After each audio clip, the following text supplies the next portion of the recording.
Okay. Aloha. Hi, everybody. My name is James. I will be presenting today on this topic and sharing a little bit about the history of Japanese American farming before World War II, talking about a little bit about what life was like during World War II, and then some of the kind of legacy and ramifications of that time. A little bit of housekeeping real quick. There's water fountains here if you need it. There's restrooms, just the next kind of entryway on the left. And it's been hot, so everybody stay hydrated. The documents that you have in front of you, well, I'll get to that in a second. Let's go to the next slide. Okay, so first things first, the core of the work here at the Center for Agroecology is responsible, sustainable land stewardship. And today we want to honor and learn from the original land stewards here, the Awaswas speaking Yupi tribe. They're represented today by their descendants, the Amamutsan tribal band. We encourage you to understand their history and support their work as they continue to reclaim their sovereignty and protect the ecosystem for generations to come.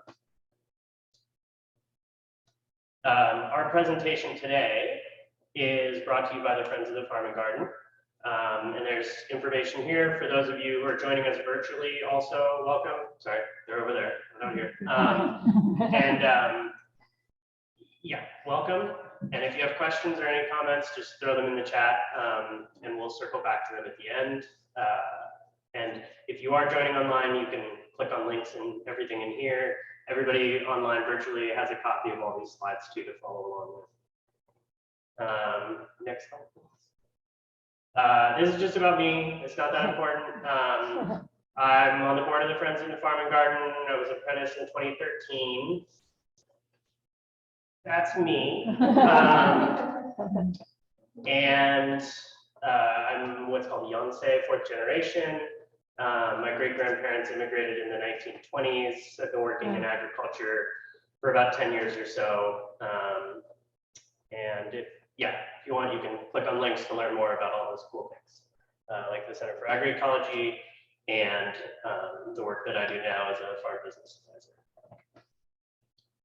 Okay, so to get real for a second, content warning. We're going to show some images, some video, and potentially some other content that might be triggering for certain people in the audience. Wanted to cover that up front.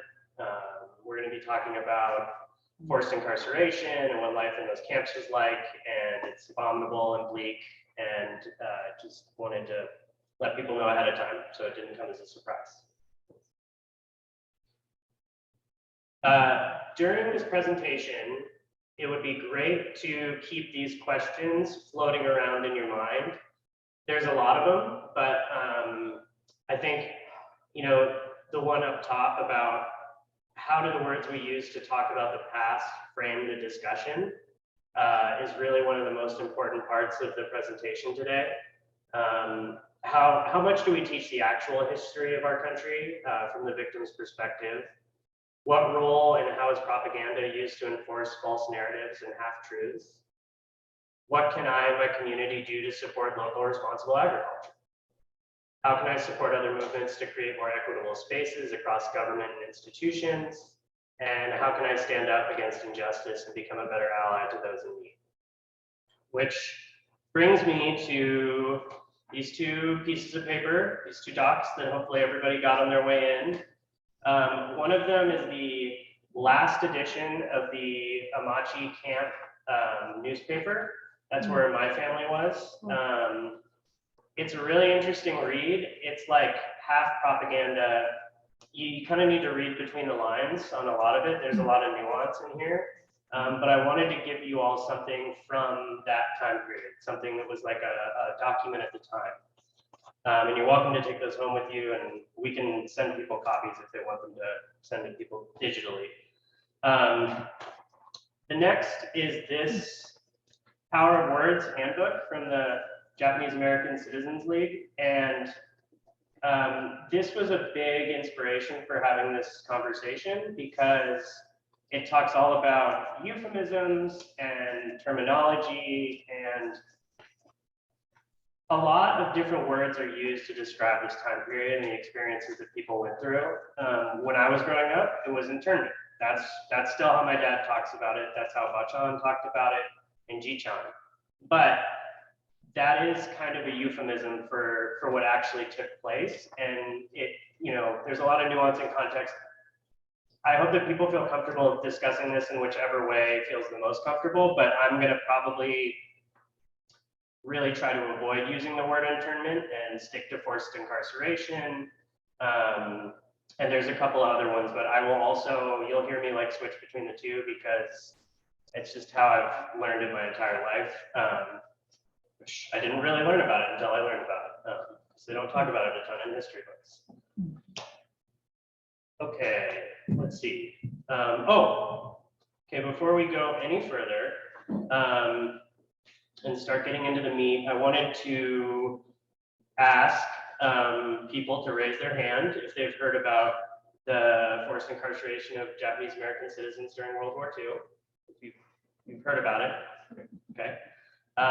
Has anybody here, either themselves or had family who has gone through that experience? You can raise your hand. Thank you for sharing.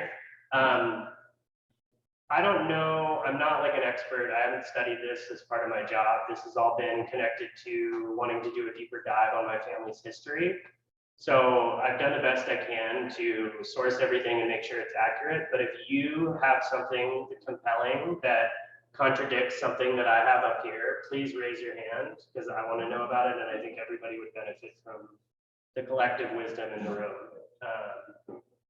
So don't hesitate to raise your hand to interject if you have something you want to share. We will have time at the end for questions and answers. You can write it down. If you're joining us virtually, you can throw them in the Q&A or in the chat, and we'll come to them as well. Okay. Oh, also, lots of housekeeping. I'm going to pass these around. A lot of the photos I got came out of this book, which is a collection of photographs taken during the time from Ansel Adams, Clem Albers, Dorothea Lange, and Toyo Miyazaki. These should not go home with anybody besides me. So when they get to the back, if you want to just throw them on the back table or circulate them back up to the front, that would be great. Thank you.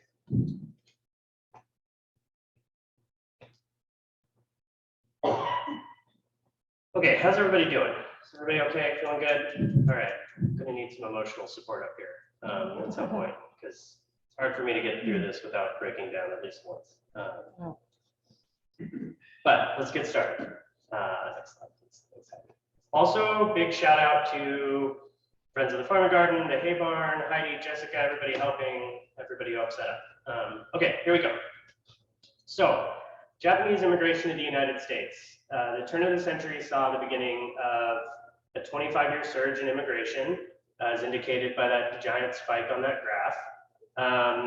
Over 100,000 Japanese nationals arrived in the U.S., originally first on the Hawaiian Islands in the 1860s, and many moved to mainland and settled in California, Oregon, and Washington. They worked primarily as farmers and fishermen. At the time, they were barred from owning land and also from being citizens, legal citizens. This is the first generation, which would be Issei. So there's Issei, Nisei, Sansei, and Yonsei, I believe.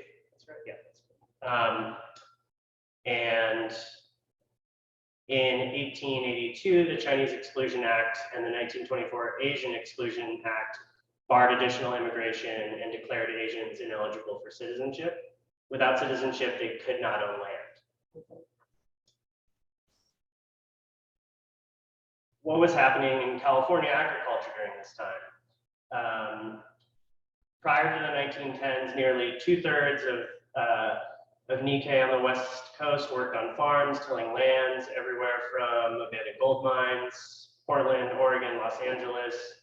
The majority of crops grown at the time were strawberries. there were very few employment opportunities, but farming was actually something that was like kind of revered and was an uplifted trade to do. So a lot of Japanese went into farming. And they were extremely, extremely successful. And we're going to talk about some of those statistics today.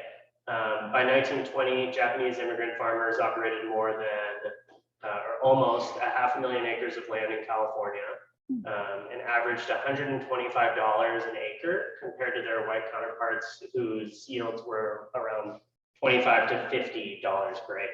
So they were really, really good at what they did. They produced crops valued at over $40 million annually. And during World War II, when internment, forced incarceration started happening, they were projected to lose approximately $100 million in investments because of confiscated and forced sales by the U.S. government. Around that time, the California Farm Bureau was quoted saying that Japanese farmers, immigrants and their American-born children, were responsible for 40% of all vegetables grown in the United States, including nearly 100% of all tomatoes, celery, strawberries, and peppers.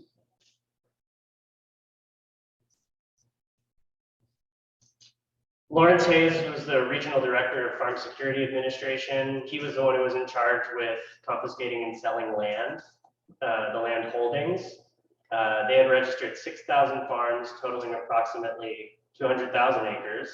The FSA received applications to acquire vacated farms from more than 2,000 farmers. More than 1,000 Japanese farms, totaling 50,000 acres, were transferred to new owners in March of 1942. Keeping up production is an all-important issue, and our policy of assisting all farmers and loaning money to whoever can operate the land is the surest way of seeing that essential crops are not lost. When he says assisting all farmers, he was not talking about Japanese Americans. Of the 200,000 acres confiscated and sold under duress, the Wartime Civil Control Administration estimated that nearly 43,000 acres were still available for new operators, and crops on 21% of the total acreage subject to evacuation might be lost if substitute operators were not found. And then we come to post-Pearl Harbor. So December 7th, Pearl Harbor, and then a month and a half later, 2 months later, on February 19th, 1942, the US government issued Order 9066. This order enabled the US government to forcibly and illegally detain and imprison without any trial or any kind of hearing over 100,000 Japanese Americans, 3/4 of whom were American-born US citizens. I like this cutting out a little bit. Is that better? No, that's worse.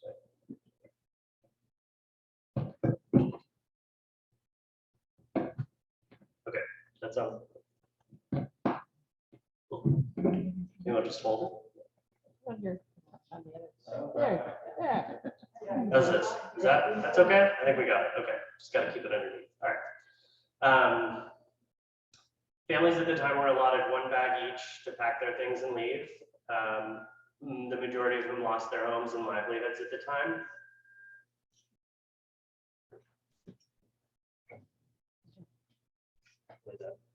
Hopefully that makes it better. Next slide, please. Okay. It's important to me that we actually hear from people who experience this, so we're gonna try to play a video. If we can get it all squared away. So, ready? Mm-hmm.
Just remembered I was supposed to make an announcement for the virtual people that we were going to mute things, but I think we're good. Yeah. I hope everybody was able to follow along online. Okay, so I hope everybody noticed that like when they switched to the like U.S. Army video, it like sounded like all cheery and bright. It was like there's like a new group of people to help show the next group of people. Like that's kind of part of the broader discussion around propaganda at the time and like how it was being portrayed versus what people were actually living through. And the reason that I bring that up, and we'll probably bring it up multiple times, is because it's really resonant to today. And the way that we talk about people who are being detained at borders or what's happening in other countries to marginalized people. It's important to like cut through that and get like ground truth about what's actually happening. So now we're going to start talking about my family's experience. And I'm going to try to like, it's going to be a mix of what's happened to my family, but also what life was like during that time.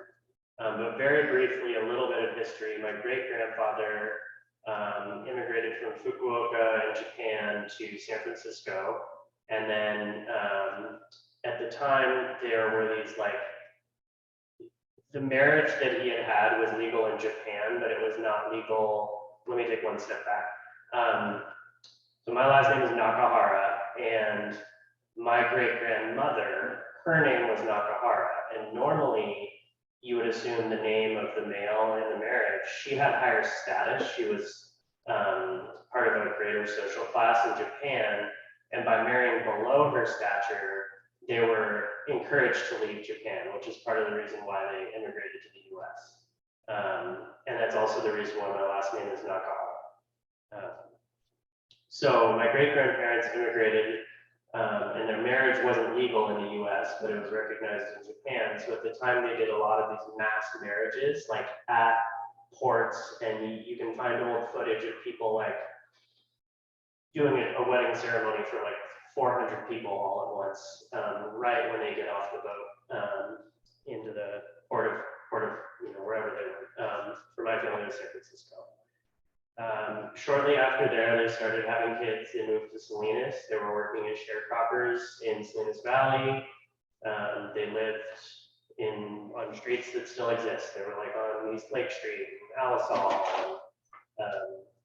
It's pretty interesting when if you have the ability to do some type of genealogy project on your family's history. There's a lot of information from census data about where people lived and how many people were in the family and things like that. And I would really encourage everybody to take the time to do that deep dive. If anyone has questions about resources to help do that, besides like the ancestry.com, there are certain people who specifically help Japanese American, the ancestors of Japanese Americans who went through this time to like find information either through the War Relocation Authority's files or census data, but it's really interesting, and our family learned a lot. My Ji-chan, who's partially an inspiration for me going into agriculture, he was a student at UC Berkeley at the onset of the war, pursuing a degree and a master's in architecture. And shortly before then, he met my bachan, who was born and raised in Hawaii. Her last name was Akubo, and she was part of an earlier immigration that I kind of mentioned earlier in the late 19th century and the 1860s. They immigrated to Honolulu to work both on like sugarcane and other like hoteling businesses that were just getting started at the time. And there's also a ton of really, really interesting history about I don't cover this very much, but Order 9066 did not include Hawaiian Japanese Americans. Part of the reason for that was that it would have completely shut down the economy in Hawaii at the time. So even though the auspices for the order was Japanese Americans could be seditious, they could be spies, they could be all these things, and Pearl Harbor was the reason for that order, you would think, just on like a logical track, that the people who might be the most suspicious would be the people in Hawaii. But it just kind of goes to show that the motivations for forced incarceration were not like to protect like American lives. It was a lot of economic exploitation. And that's evidenced by both how efficient Japanese American farmers were and how much money they were making, and what happened to all of that land when they left. And that was not the case in Hawaii, but there's a lot of really interesting history too about also solidarity in Hawaii between the working classes and the sugar plantations to unionize and to labor, or to organize labor, and that was a very multi-ethnic movement around the same time and a little bit before. It's not the focus of this talk, but it's super interesting, and I encourage folks to engage with that content at some point.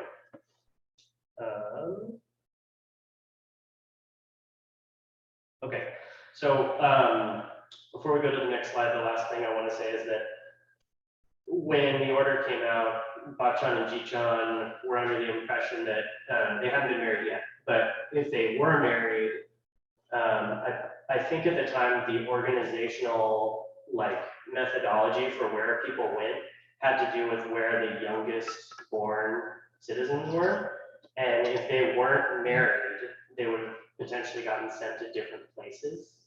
So if we can go to the next slide.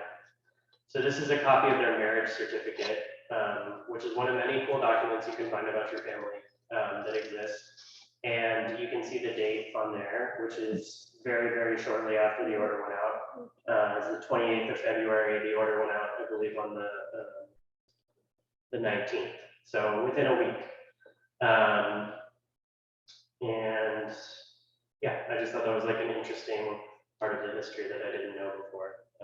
We can go to the next slide. So here they are.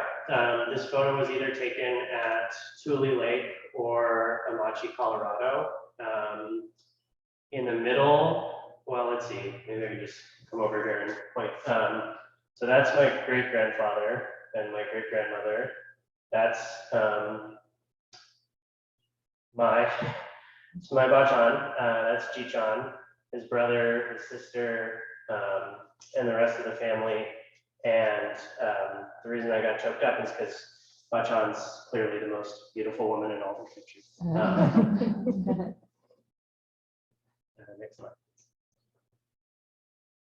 So the Salinas Assembly Center, which was built over the old fairgrounds, was a temporary center that first opened on April 27th, 1942.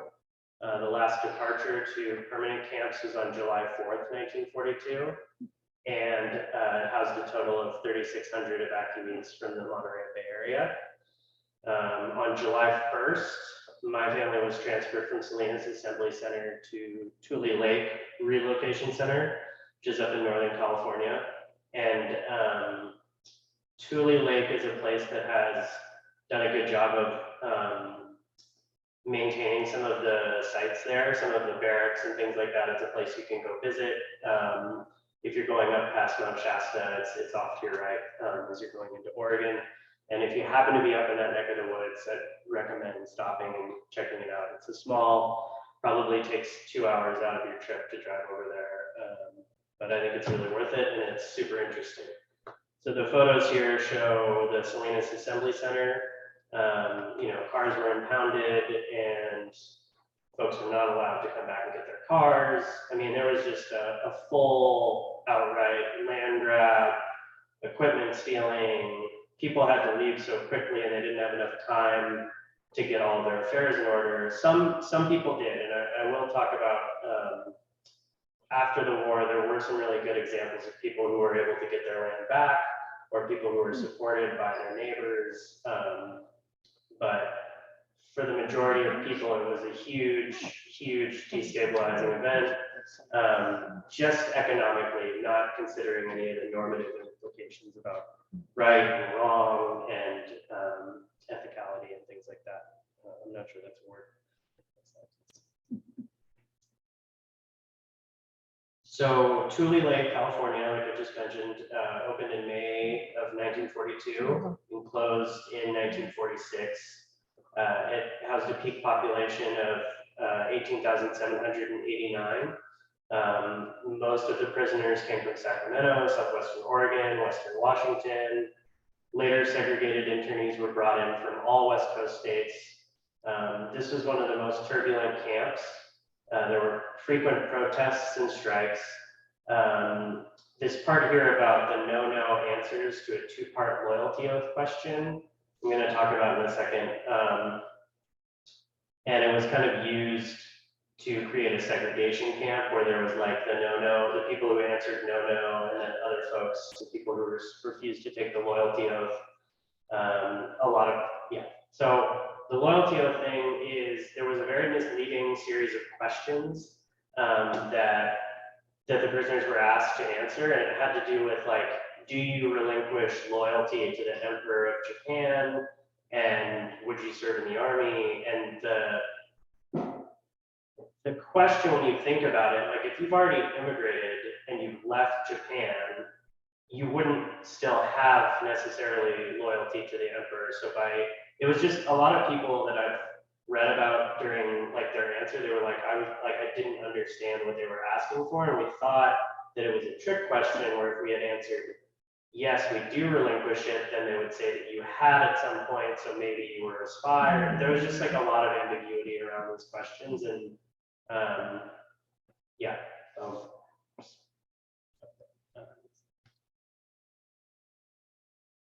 So the next series of photos we have are about what life was like. And even here, like on this slide, I wrote internees, prisoners. Again, the words I use are important in how we're talking about this, but I will switch between both. So the internees find their own bags of bedding delivered by trucks. If it was raining, everything was wet, and there was no organization.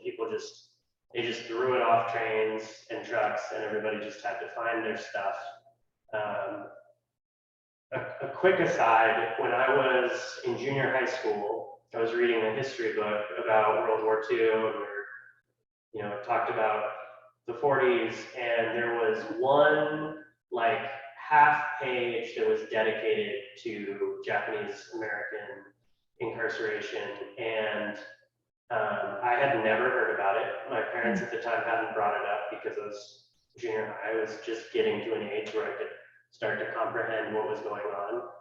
And so I asked my dad what this was about, and he was like, okay, well, Dad's not going to talk about it, but Bachan probably will. So,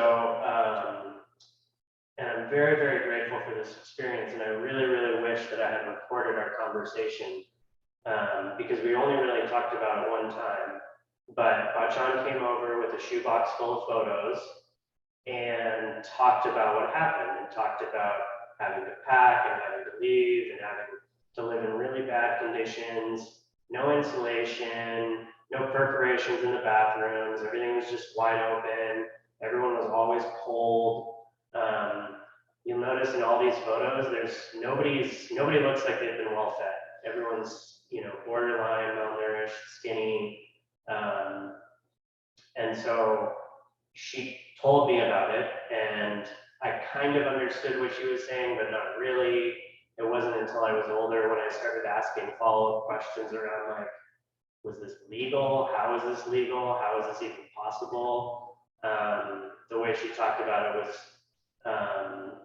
not so much as a victim, but kind of an observer of her own experience, which I think she did conscientiously to not like freak me out too much, because I think I was in like 5th or 6th grade. So not ready for like all of the nuanced discussion about what was going on.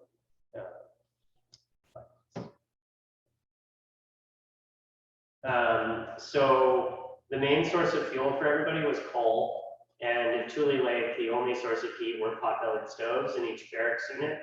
Keep in mind, one barracks unit could support dozens of families, and they were forced to carry coal back to their apartments. The photo on the right shows, not from Tule Lake, but from the Salinas Assembly Center.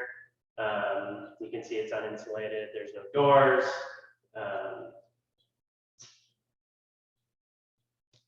Next. So in September 19th of 1943, my family was transferred to Grenada, which is also known as Amachi, relocation center from Tule Lake, which had become, Tule Lake had become the segregation center, as we talked about. And in September 22nd, that's when they arrived. So that was how long the journey took. That last note there is, oh, excuse me, September 22nd, 1945 is when my family left for Berkeley. And when they left, they were termed WG, which meant they were given a one-way ticket to their destination and $25 per person, which was roughly the equivalent at the time of about like 1 month's salary, 1 month's pay for like farm work in California. And I'm going to talk a lot more about what life was like at camp, but the interesting anecdote, I asked why they went to Berkeley specifically. And Bachan said it's because that's where their dentist went. Like they had a dentist that they met when they were in camp, and they really didn't have a good reason to go anywhere else. And, you know, like healthcare was important, and the doctor and the dentist went to Berkeley, so they were like, let's go to Berkeley. So they went to Berkeley. Salinas wasn't an option anymore. Their land had disappeared. They didn't own land, they were sharecroppers, but we'll talk more about the kind of animosity towards Japanese Americans during and after the war that made farming really, really challenging for people. Next slide. So one of the books floating around is the book I talked about, that's the photographer's book. And I really, really like this quote in there that's from Toyo Miyataki, who says, as a photographer, I have a responsibility to record the camp life, so this kind of thing will never happen again. And Ansel Adams was outspoken. Dorothea Lange didn't agree with it, but was a little bit less public about their disapproval.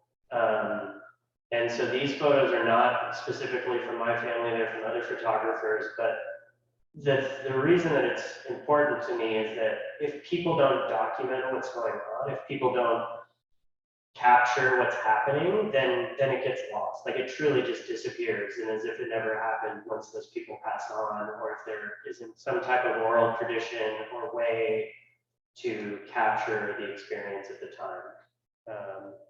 So in the photo on the left, prisoners are pounding rice to make mochi. This was during a New Year's celebration. I've seen some photos of children studying inside, but most of the photos I've seen are of students studying outside. And there were schools, but again, these schools were laced with like American indoctrination. Like you think about like saying the Pledge of Allegiance every morning, that's what was going on here. You know, behind barbed wire fences, playing the national anthem, things like that. So the access to water was through what looks like 4-inch above ground lay flat irrigation pipe, with just like headers, and you know, I'm sure the water quality wasn't great, but the other photos include 3 of the prisoners looking beyond the wall, and that photo on the lower left doesn't have a caption, but what's happening is a couple of the first group that went out to help build, because they used Japanese American labor to build the barracks and build out the camps in the first place. So this is a discussion of some of those people with the overseer and obviously armed guards at a lot of these places. Next slide, please. Okay, so this was a part of the history that I had no idea about. Bachan didn't talk about it explicitly. There's a story that I'll get to that she did talk about, but agriculture wasn't incidental at any of these incarceration camps. The War Relocation Authority Administration, the majority of their members came right from the Department of Agriculture in the U.S. These locations, while in deserts and other inhospitable places, were often chosen for their existing government irrigation projects and agricultural potential. So the government's intention was to improve the land for after the war, not to give it back, just to improve agricultural capacity in the United States. Tule Lake was different. The land was on a former lake bed.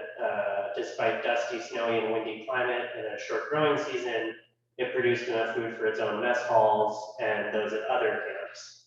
The production was so essential that when Tule Lake Camp opened, eligible men who refused to work were threatened with a $20 a month fine for not working. These are people who just lost their houses and their livelihoods and were being forced to relocate somewhere else. We're told that on top of all that, if you didn't work, you would get fined $20 a month. The stated purpose of these farms was to feed the incarcerated, but they also took produce, grain, and hay grown by imprisoned Japanese American workers and sold it on the open market. Over 2 million pounds of it from Tule Lake alone. So they were also profiting off of the forced labor.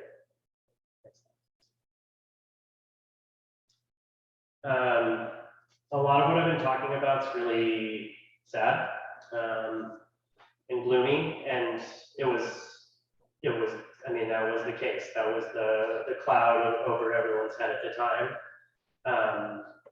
But I wanted to also highlight some moments of peace, of serenity, of cultivation, of growth. The photo on the left is one of the prisoners named Mr. Yoshida, who was cultivating chrysanthemums. The photo on the right is a prisoner in his garden. The photo in the middle is Jichan's succulent garden at Amachi. It seemed like from stories that I've heard that most people wanted to grow something, they wanted to stay busy, they were looking for other outlets, artistic ones, crafting, ways to try to get out of the day-to-day grind of what life was like at the time. Next slide. And I'm going to talk about more of the art and beautiful things that that came out of that time. But the photo on the left is a medical barracks, and the medical care was really bad despite best efforts. There were some Japanese American doctors in the camps, like I mentioned, a family dentist and doctor. There were people who would see people, but that wasn't part of the structure of camp. The U.S. doctors were all white and extremely racist and prejudiced, and you know, the majority of the medical care was lent towards Japanese Americans who decided to enlist in the war, and then they would do a health inspection on them before they would go off. But oftentimes, the prisoners had to supplement with their own vegetables if they could, which is part of the reason why people would grow a lot of gardens and things like that. Next slide. So my uncle was born in Amachi, and during pregnancy, Bachan got really, really sick and was malnourished and at risk of losing him, dying herself. So that's a photo of Bachan. It says Nori, but that's his nickname. And this is, you know, I talked in the beginning about considerations, and one of the questions was, you know, how can I fight injustice? How can I be an ally to people who are suffering? And this is probably where I'm going to lose it. So at the time, excuse me, he was born at Tule Lake, not Amachi. At the time, there was an opportunity for Japanese American prisoners to work on work furlough in different farms outside of camp. And there was a farm that Ji-chan went to go work at that was run by a couple named Vernon and Juanita Strode. The Strodes were against what was happening to Japanese Americans. They didn't think it was right. And in addition to what the War Relocation Authority offered as compensation, they paid what was the equivalent of a livable wage for that kind of work, kind of making up the low wage from the War Relocation Authority. Juanita Strode heard from Ji-chan that she was very inquisitive, and she heard from Ji-chan that Ba-chan was sick and that she wasn't healthy. She found that to be wholly unacceptable.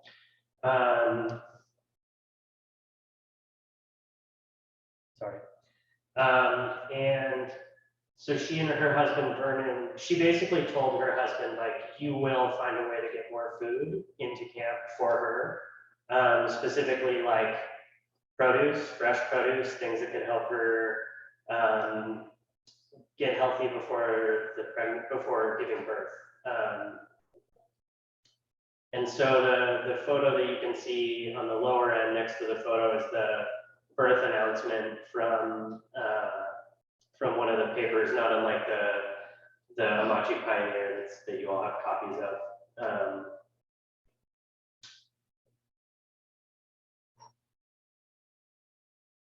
Okay. Another little interesting fact about my family is that after the war, they named all of their kids after people who helped them. So my dad's name is Vernon, after the farmer.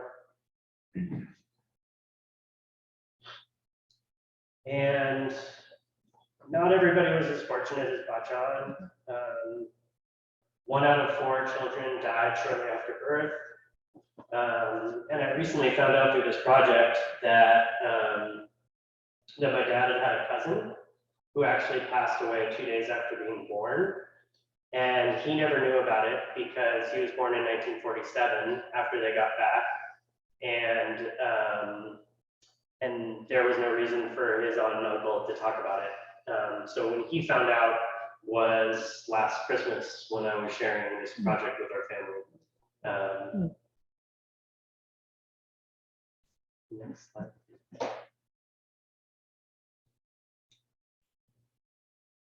Oh, okay. Baseball. So again, this is nuance here, but sports, art, distractions were really welcome, and sports were a big distraction. Baseball being one of them. I read about football as well being a popular sport at the time.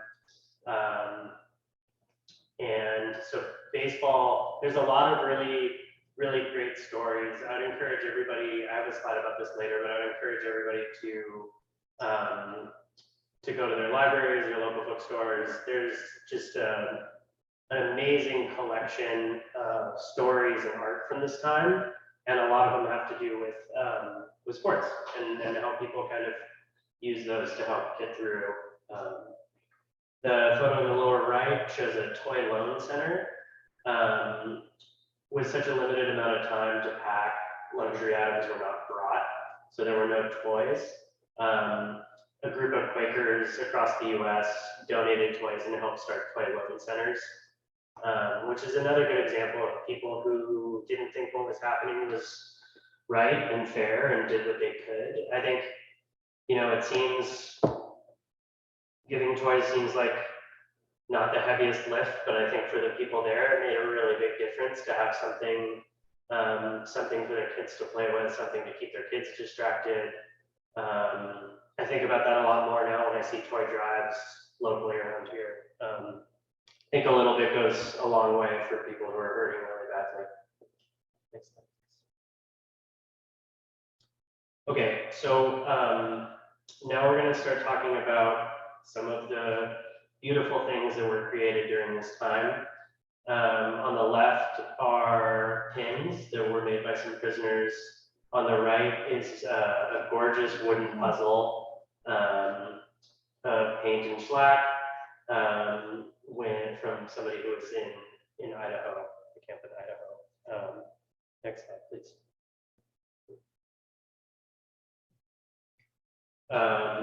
This is a Seinen body vest made of silk cloth and thread, ink, buttons, and paint.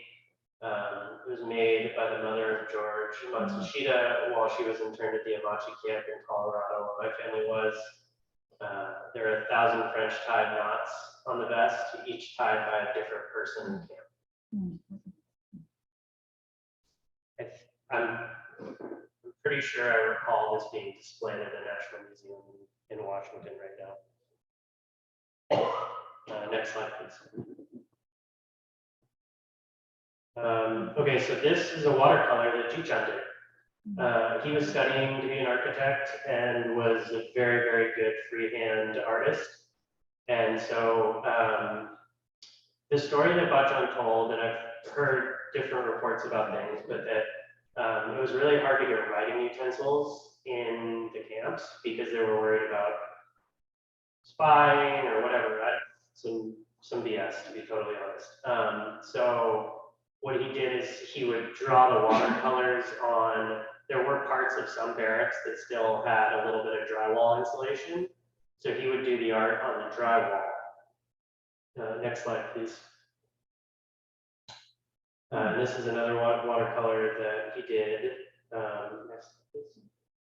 And this is just like the drywall. Like when they left, he cut them out of the wall to bring them home. So we have them. And these are just 2 examples of 6 that we have split between my dad's brothers and sister. They're pretty special to our family.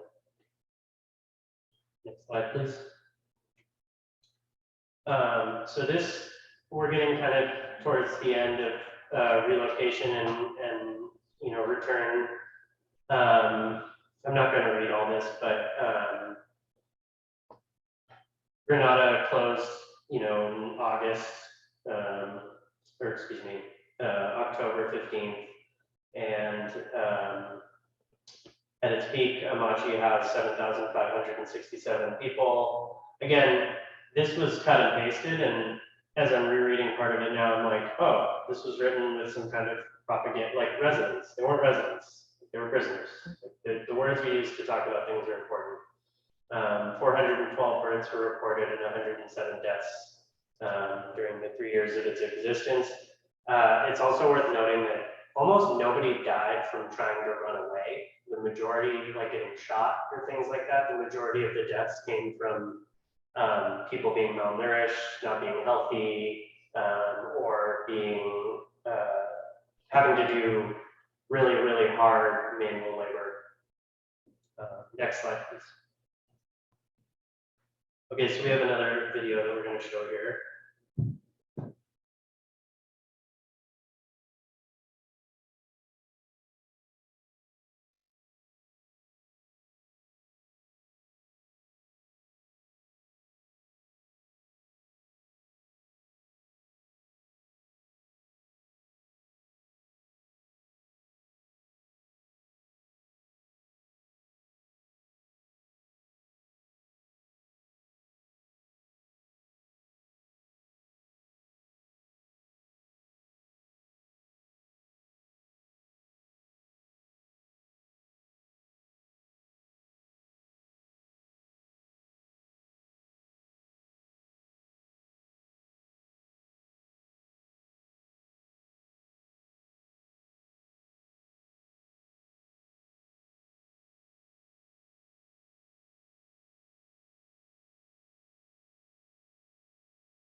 it's from 2016.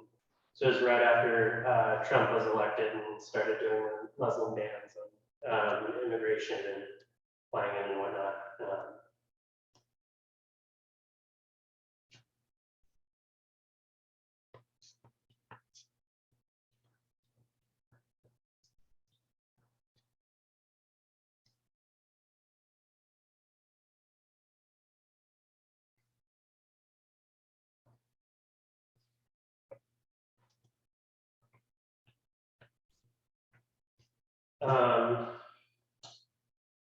So apologizing for saying so much.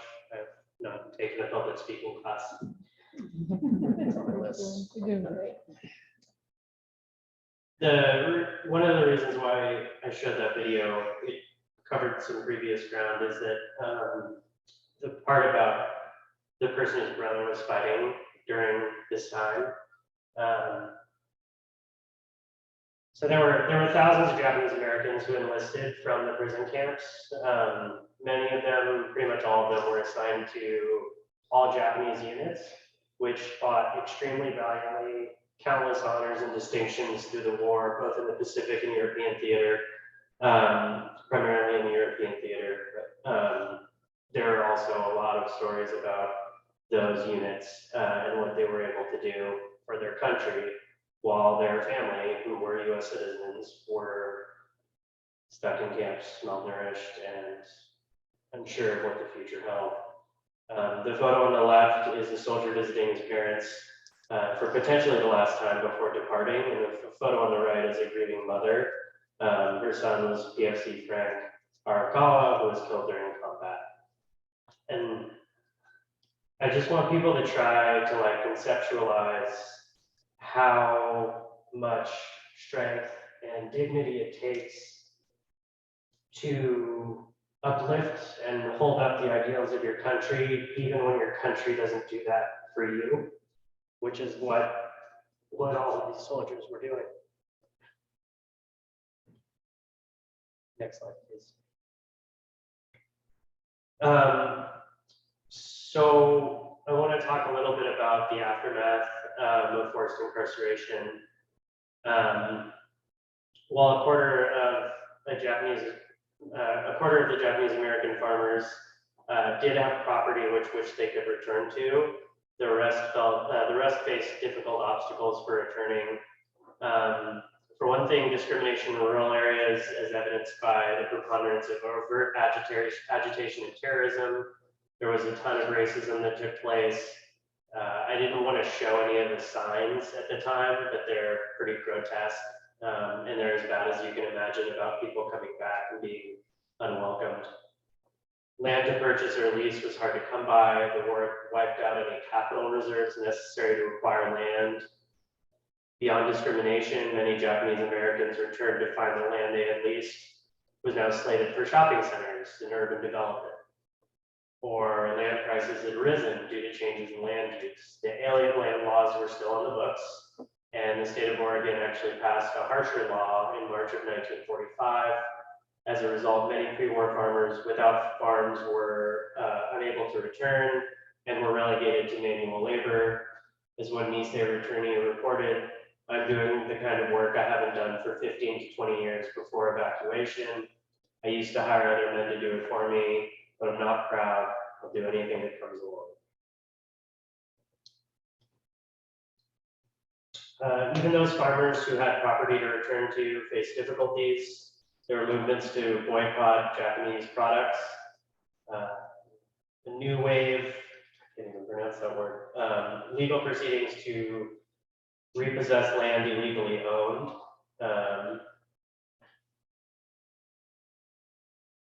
Sorry.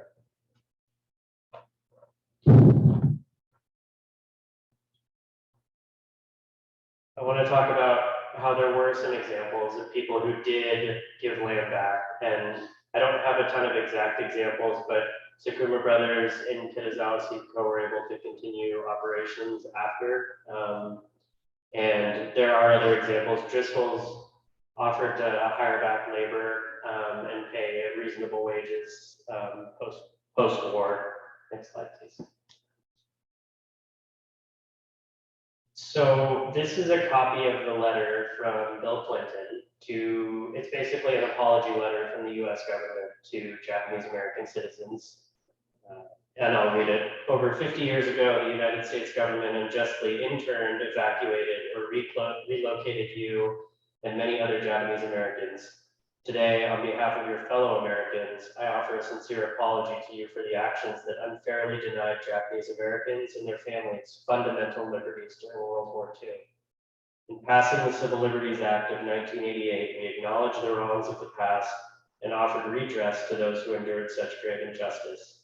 In retrospect, we understand that the nation's actions were rooted deeply in racial prejudice, wartime hysteria, and lack of political leadership. We must learn from the past and dedicate ourselves as a nation to renewing the spirit of equality and our love of freedom.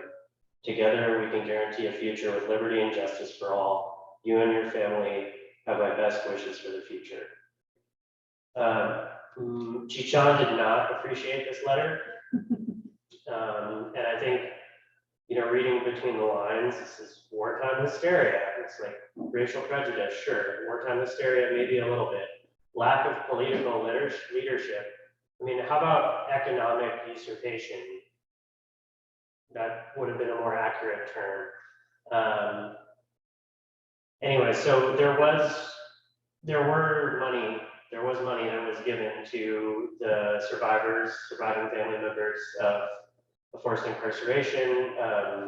In my family's case, Chichan did not want to accept that money. Bachan was very pragmatic and was like, we have kids, we have grandkids, we're gonna take this money. And it also is an example where, while not atoning for past harms, it was a move in the right direction. And so when we talk now about financial compensation for past traumas to marginalized groups, I think it's important to know that there are examples of that have happened. It's not this ethereal thing that like is untenable for the government. Next slide, please. So this is my cousin Molly's son, Yoshi, in front of the gravestone of Fred Korematsu in our hometown of Oakland. He was a civil rights activist and sued the federal government because of hostility to him or his race. At the time he lost the case, Justice Hugo Black wrote in the majority opinion that military dangers, quote unquote, and military urgency fear that people of Japanese ancestry would carry out sabotage during a Japanese invasion of the West Coast, legitimize the actions of the government. We know that's all BS. Today, Korematsu versus the U.S. is often described as one of the Supreme Court's worst precedents, widely rejected but never overturned. It's part of an anti-canon that legalized discrimination, along with Dred Scott versus Sanford, Plessy v. Ferguson, Buck v. Bell. Justice Stephen Breyer in a 2010 book called the decision thoroughly discredited. Next slide, please. I wanted to add some color to this very black and white presentation that I've given so far. I think it was important that it was in black and white and that it reflected the starkness of the time and what everybody was going through. But where did our family go? They went to Berkeley. My dad received all of his education in Berkeley, his brothers, his sisters. His brother Chester, who was also named after somebody who helped our family during World War II. I mentioned earlier that Chichan was studying to finish his degree at Berkeley in architecture, and he applied to a firm in Oakland. One of the firm's owners was named Chester. And even though there was still, even in the Bay Area, which we think of as a very liberal place now, there was a lot of anti-Asian sentiment post-war. But Chester from this architectural firm, which I'm afraid I don't remember the name of, recognized Chichan's talents and said, I don't care, he's good at his job, we're gonna hire him. And so they named Molly's dad after the person who helped them out by hiring him. Molly runs Dinnerbell Farm in Chicago Park. That's her partner Paul, and there's Yoshi with the cat. And they grow flowers, they used to grow peppers and mixed greens and pigs and chickens. Next slide, please. Okay, so we're pretty much done with my content for today. And that gives us 15 minutes. I wanted to share some resources. The Japanese American Citizens League has a lot of resources about, that's where the Power Boards document came from. They have local chapters in Watsonville and Salinas, the East Bay. They're a great resource. Densho is also a great resource. And like I mentioned before, there's plenty of pieces of art and books and literature and movies. There's all kinds of really good content out there.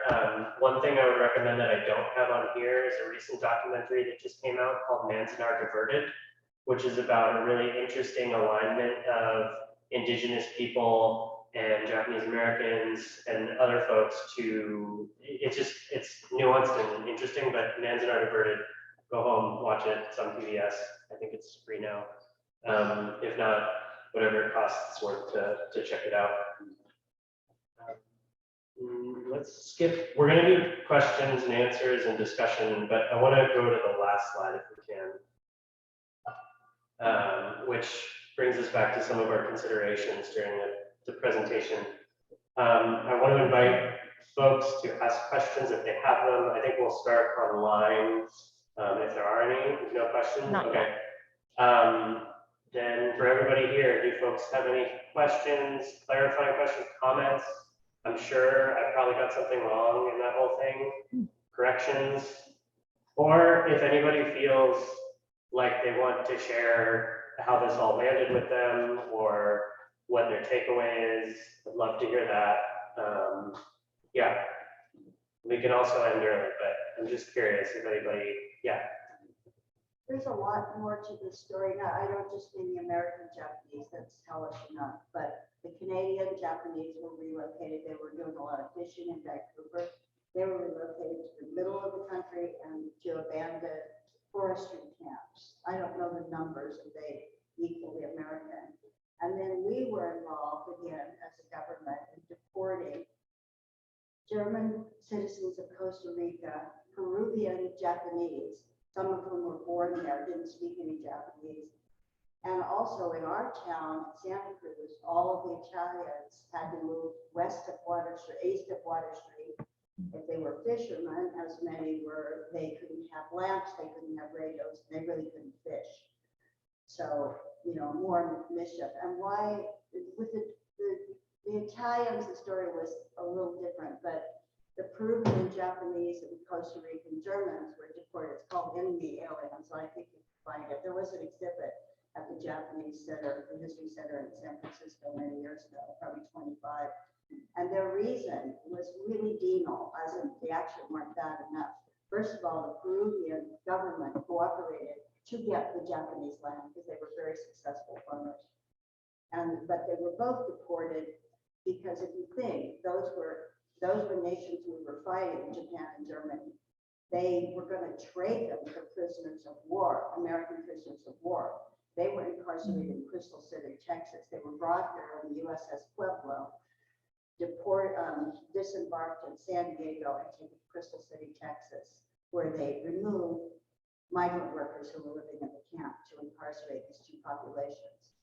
So, and I don't know what happened to Germany. There are a couple of people here who were incarcerated as children, and you know, and they told their story. When we brought that exhibit down here to the library, that Enemy Aliens exhibit, but some of the Peruvian Japanese were dumped off on the coast in Japan as a trade, and they didn't even, some of them didn't even speak any Japanese. They've been immigrated so long before. So it's a pretty hellish story. Yeah, and It makes us proud of the Americans. And apologize for the virtual folks if they weren't able to catch all that. Probably not because it wasn't on the mic for you. Yeah, there was a lot of animosity towards Germans and Italians as well, though they were not treated the same way with respect to forced incarceration. Yeah, does anybody have anything else? Any other comments, or anybody feels comfortable sharing anything about their family too, that they know about or feel comfortable sharing? Also totally understandable if nobody wants to. I just have a question from online. Oh, okay. If you're ready. Yeah. Jacob says, hey, James, thanks so much for this presentation. I'm thinking about your grandfather's garden in Amachi. Was this a skill he already had prior to incarceration, or did he learn in the camps through collaboration with others? Also, did he or others in your family continue those gardening practices upon their return to Oakland? Thank you. Yes. So our family's always had a green thumb, and it goes back to probably in Japan. I'm sure people were farming in our family in Fukuoka Prefecture. Maybe not my great grandmother, who was of like a more esteemed social class. I think she was not like a farmer, but she took to it from everything that I've heard really well. And the love that she had for my great grandfather and all the class BS that they had to deal with didn't preclude them. I mean, she went from living very well off to being a sharecrop farmer in Salinas Valley in the 20s. So, you know, I think that speaks a lot to both of their character. And their kids grew up loving farming and gardening. And I want to talk a little bit about my cousin Molly, because she's the inspiration for me getting into agriculture. I would not, there's 0% chance I would be here presenting this had I not gone and farmed with her up in Chicago Park in 2011. Had we not played in Bachan and Jichan's backyard on Harmon Street, where all I remember is a basketball hoop and then just an enormous garden and big melons, beautiful flowers. Bachan and Jichan loved making things with his hands, so he would build a lot of things out of wood. He built me like a bow out of wood when I was a little kid as a birthday present. Most of my presents were handmade. Bachan loved to cook and loved to cook ingredients from the garden, and that passed down. It kind of skipped a generation, and I want to talk about why that might be really quickly. But Molly and I both pursued careers in agriculture. Molly is still doing it. She's still a grower and a producer of just absolutely gorgeous flowers up in Grass Valley. And were it not for Bachan and Jichan's appreciation and reverence for plants and taking care of the planet, I don't want that to sound like they were like recycling everything all the time, but they were good stewards of the land and they grew things. Insofar as they knew how and the time in which they were living. And that led to Molly, and Molly is instrumental in me being where I am. So the very long answer to that short question is yes. And very quickly, I want to talk about why it skipped a generation. Post-war, and I've had lots of discussions, Molly and I have given a similar talk about this a couple of years ago at EcoFarm, but people coming out of that experience, even with all the animosity and the racism and the hatred and the bigotry, wanted to prove that they were American. They wanted to prove that they were good citizens. And even though I think Jichan hated every single thing that happened to them during that time period, when they came back, they were very clear, like, you're going to go to school, you're going to be all Americans, you're going to become professionals. And that's exactly what happened. My dad went to Berkeley High, was a 3-sport athlete. His brother was a 3-sport athlete. His other brother was a 3-sport athlete for 4 years. Their sister played sports.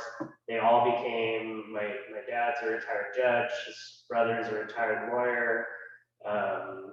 Molly's dad is an architect who started a business with Jichan, and eventually he started his own architecture firm. And there's a couple of buildings in Berkeley that he designed that are still standing. One of them's Tucker and Reed, which used to be a music store and is now a kind of fancy bar place, and the other is the Berkeley Buddhist Temple, where they would go to worship. And so all of the next generation grew up to be really like all Americans, professionals, you know, like doing all the things. Oh, and Naomi, my aunt is a doctor with like 2 masters or something crazy. I can't even count. But so Yeah, so I think it's interesting. I think a lot of other families have processed this trauma very differently. And I think for Molly and me and our cousins, we were not able to process it the same way because we didn't learn about a lot of it until way later in life. I know I had some stumbles here, but when we gave this talk in 2017, it was with Nina Ichikawa from the Berkeley Food Institute and Mas Masumoto, and we like totally lost it, like completely broke down. It was really, really hard to get through because we hadn't actually processed any of what had happened to our family. It was this like thing that happened, but it didn't happen to us. Part of me wanting to tell this story and talk about what was happening is to make sure that other people feel like they have tools and resources that they need to process what their family went through, if they have it. And it's also just cathartic for me to get to keep talking about this story because we're getting to a point where there are not a lot of people who survived that alive anymore.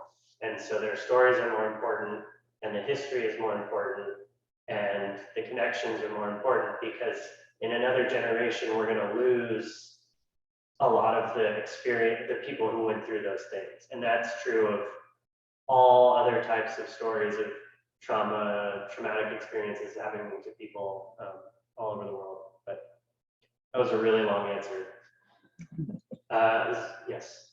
I just wanted to introduce my mother, who is Laura Nakanishi, and she's 94 years old. She was interned when she was 14, 13 in Arizona at Gila Bend, and my grandparents were also interned, of course, and her 3 brothers and sisters. And they had a lot of help from the Quakers. They all went to college. Many of them left from camp to go to Eastern schools like Swarthmore. So there was help for them. My grandfather was a farmer in the Sacramento Valley. He was a truck farmer. He couldn't own land, but when they were interned, they had to abandon their house and their car and their truck and all of their valuables, and they never went back. But then when they resettled in California after the war, in 1960, I was 2 years old, and there were realtors that would not show my parents' homes in Santa Clara. And Eichler was one of the few developers that said anyone can buy a house from me. And if you don't like it, you don't like who's moving in with you in your neighborhood, you can sell the house back to us and we will give you fair market value. But we will not turn anybody away. And I thought that was such a beautiful story because I couldn't believe that the Santa Clara Valley that gave me so many opportunities in public education had people who would not show my parents a home.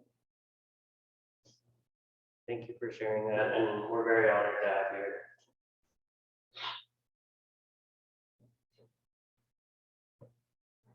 Well, first of all, thank you so much for your vulnerability. That's like very powerful. So I really appreciate you. And I have a question about what, like, if there's like stories or discussions about how weaponization of food, like how those conversations show up in your family and your work as like a family of farmers, and how like the removal from like meat production and the like forced malnourishment in prison is like examples of the weaponization of food and how like that informs your work now. Yeah, I can speak a little bit to that briefly. Can you paraphrase that question? We didn't pick it up. I'm So sorry. to paraphrase, the question was around the weaponization of food and access and how it was used against Japanese Americans, but also just in general, how it can be used. We didn't talk a lot about that specifically. I mean, the narrative story around Bachan not having enough food and needing to have vegetables smuggled in, that's kind of the only connection that we we talk about that specific point. My understanding is that every day we produce enough food globally to feed everybody like 1.5 times, if not twice. Access to food in a globalized economy. There's a lot of nuance there. That's a robust discussion. Probably don't have time to get into all the nuts and bolts there, but food is definitely weaponized against people. I mean, access to food is kind of everything on a basic level for needs. So I'm probably gonna have to leave it there, but yeah. I have 2 more questions if that's okay, which I'll paraphrase. This person is asking if you have any advice on how to broach the subject if somebody also has family that has gone through this experience and might be uncomfortable or hesitant to begin the conversation, like what advice you might give. That's a really good question. The questions around like how to engage with people and their families who might have gone through this. I think it's important to, in any kind of conversation about something that might be traumatic and hard for people to talk about, to like get to know somebody a little bit first and just like develop a little bit of trust before asking pretty hard-hitting questions about people's background and experiences. I don't think there's anything wrong with showing interest and being curious, but I don't think the best approach would be like, hi, my name's Tommy, you have a Japanese last name, can you tell me about your family's experience during World War II? Like don't do it that way. So that's like one end of the spectrum. The other end would be like getting to know somebody first, and then when it felt appropriate, or if there was a way to kind of do it subtly and indicate your interest without being pushy. Also, a lot of people just will not talk about it. They don't want to talk about it for very good reasons, and they shouldn't be forced to. Do you have any advice if it's somebody in your own family that you're trying to like talk to your grandparents potentially? That's a little different. You know, if Bachan and Jichan were alive today, I would get a recorder and I would cook them a meal and I would say, tell me everything you know. Like I want all the details, everything you can remember, every little bit. I'd record it and I'd make sure that our whole family has access to it so that future generations can hear from their ancestors and get firsthand information. I think it's very different if it's in your family. I'm not going to speak to how complicated family dynamics can be, but that's what I would do if I had the opportunity. Yeah. I have one more. I'm so sorry. This person would like to know, do you know what happened to the land your family had been farming in Salinas? Not exactly. We never learned like, and I'm sure Bachan, I'm sure Jichan, if he was down in Salinas, could like, oh, we used to farm over there, but we never went down there with him. I've seen Google Earth photos of like their old apartment, and some of them are shopping centers, and some of them, I think one of them used to be a radio shack. But we don't really know what happened to the land and whether or not it's still being used. Molly actually knows more about that than I do. I think she did find one plot that they had worked on that's still down in Salinas in production. But yeah, those are some of the things that like every generation, you just lose more information and it makes it harder to draw like a straight line of what happened to your family, which is why it's important to talk about it. Thank you. Is there any documentation of the productivity of the land that the Japanese Americans lost and subsequent farmers took it over? How was their production compared? Did it ever equal Japanese American? And the other question I would have, which is even further outside of this, is what happened? Are there any stories about the no Japanese Americans that went back to Japan and what their history was like? So the first question was around the transition of agriculture from Japanese Americans to white people afterwards, because that's who took all the land. And then the second question was around what happened to the people who were actually deported back to Japan, who left after the war and went back to Japan. The second question I know very little about, and the first one I have a couple of resources about agricultural statistics during that time.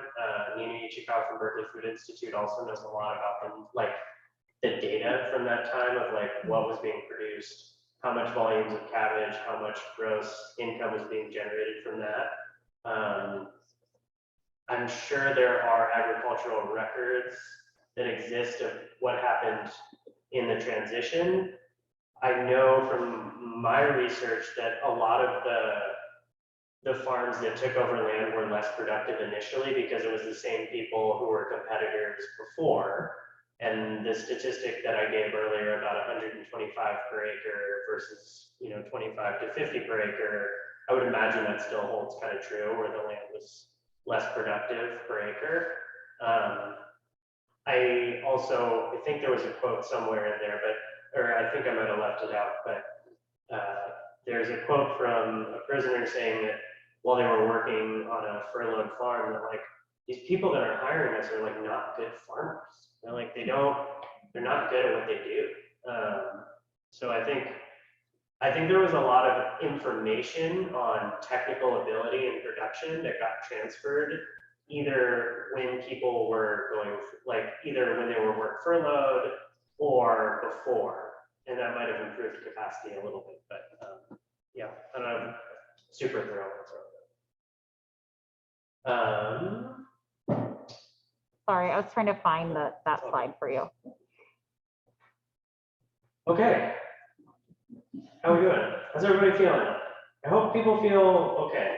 I mean, it's hard content, and it's serious, and it's tragic, and it's sad, and also people made it through, and I think it speaks to the resiliency of the human spirit, specifically to somebody, I was listening to a historian once, and they were describing Japanese people, and they said that they always would punch outside of their weight class. And I really appreciate that from a historical sense. We're very tough, and it's an honor to be part of that lineage in a history, even though they had to suffer so much. I have something to interject. Yes, please. Let me. Thank you, James. I was at the Gila River Relocation Center, Canal 1. There were two camps, Canal View. And the Japanese, we were in Indian reservation land, Pima Indian Reservation. And of course, when the Japanese were entering there, they started to raise crops and built up an irrigation system, and they provided all the vegetables for the camp. And then when the camp closed, of course, the land reverted back to the Pima people, and they had never known how well the irrigation and farming that were placed by the Japanese. And so to this day, they took it over, and they are producing lots of vegetables for the Indian people now. But that is some remarkable thing that happened. It's very remarkable. And that was the Pima Indian Reservation. Mhm. Did folks catch that in the back? Okay, so very briefly and less eloquently, what was shared was that you were at Gila River camp in Arizona, which is next to the Pima Indian Reservation, and the Japanese American farmers there worked with the indigenous people in that community to start growing, and were, because of the prowess of the Japanese American farmers, were able to transfer knowledge of some pretty good production techniques that then they still use today on the reservation to grow a lot of food. Thank you for sharing. Okay. Well, we want to thank you so much, James. There's so much praise and appreciation in the chat and the Q&A for your time. And if we can give you a round of applause.